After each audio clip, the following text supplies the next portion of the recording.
જે લોકો સંપૂર્ણ વિષ્ણુ સહસ્ત્રનામ શ્લોકનો પાઠ કે વિષ્ણુ સહસ્ત્ર નામાવલી વાંચી નથી શકતા, તેમના માટે આ સંક્ષિપ્ત વિષ્ણુ સહસ્ત્રનામ મહાત્મ્ય પાઠ ખૂબ જ ઉપયોગી છે.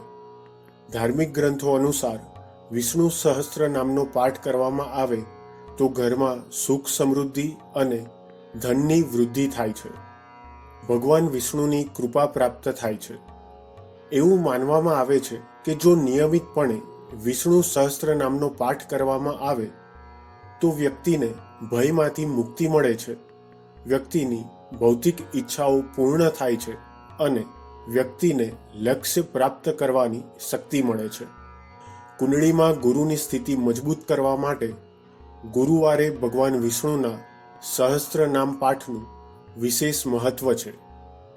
વિષ્ણુ સહસ્ત્ર નામનો પાઠ નિયમિત કરવાથી ઘરમાં સૌભાગ્ય અને ખુશીઓ આવે છે અને આર્થિક સ્થિતિ મજબૂત બને છે.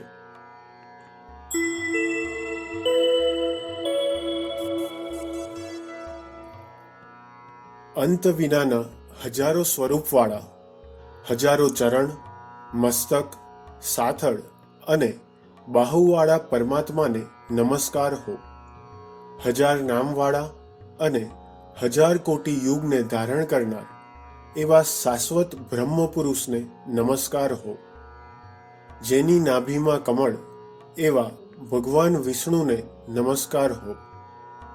જળમાં શયન કરનાર શ્રી વિષ્ણુ ભગવાનને નમસ્કાર હો. હે કેશવ, હે વાસુદેવ, આપને નમસ્કાર હો. જે વાસુદેવના પ્રભાવથી ત્રણેય લોક પ્રભાવિત છે અને જે સર્વ પ્રાણી પદાર્થના નિવાસસ્થાન છે એવા હે વાસુદેવ, આપને નમસ્કાર હો. બ્રહ્મ સ્વરૂપ અને ગૌ બ્રાહ્મણનું હિત કરનાર એવા દેવને નમસ્કાર હો.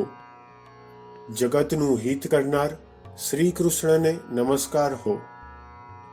ગોવિંદ સ્વરૂપને નમસ્કાર હો. જેમ આકાશમાંથી પૃથ્વી પર પડેલું પાણી સમુદ્રમાં જાય છે, તેમ બધા દેવોના કરેલા નમસ્કાર ભગવાન કેશવ પ્રતિ જાય છે.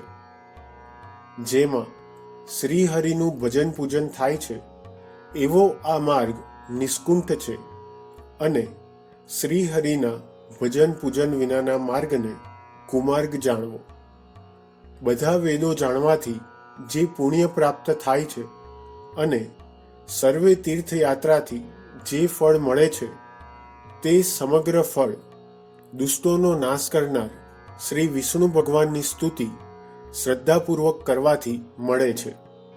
જે મનુષ્ય શ્રી હરિના મંદિરમાં નિત્ય 3 વાર પ્રભાત, મધ્યાહ્ન અને સાયંકાળે 2 વાર કે 1 વાર પણ આ વિષ્ણુ સહસ્રનો પાઠ કરે છે, તેના સર્વે પાપ કર્મો નાશ પામે છે. જે મનુષ્ય આ સ્તોત્રનો પાઠ ભાવભક્તિથી કરે છે તેના શત્રુઓ બળી જાય છે, તેના પર સર્વ ગ્રહો શાંત રહે છે અને તેના સર્વ પાપ વિનાશ પામે છે.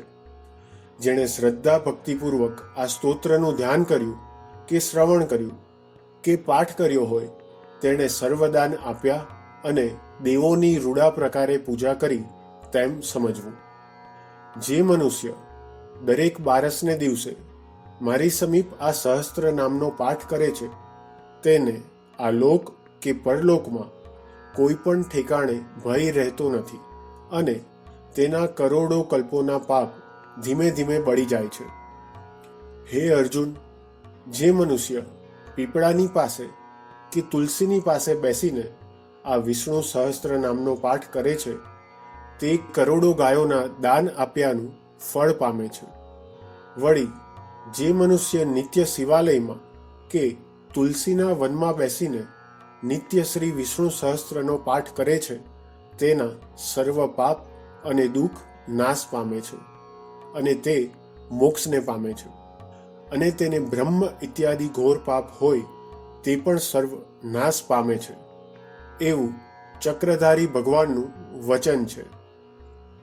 ઇતિ શ્રી જન્મ મહાભારત ભીષ્મ યુધિષ્ઠિર સંવાદે શ્રી વિષ્ણુ દિવ્ય સહસ્ત્ર સ્તોત્ર સંપૂર્ણમ. જો તમને આ વિડીયો ગમ્યો હોય તો વિડીયોને લાઈક અને શેર કરજો અને આપણી ચેનલને સબસ્ક્રાઇબ કરજો. જય શ્રી કૃષ્ણ.